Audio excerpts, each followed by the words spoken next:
के गोइल रनी सखी हम डोल के डोल के डोल के झार झुर के गोइल रनी सखी हम डोल के डोल के डोल के माल माल बोल के मरले बा खोल के माल माल बोल के मरले बा खोल के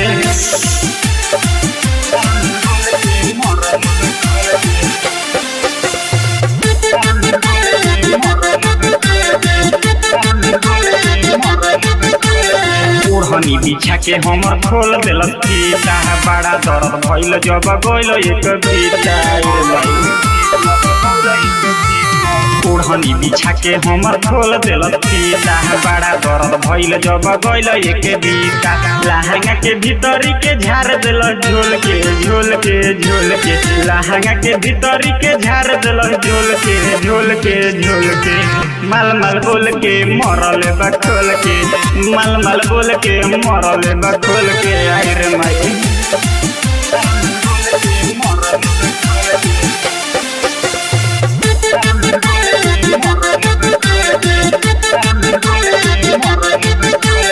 राइटर फिदा सखी कैलस रसलीला काई सामान हमर को देल ढीला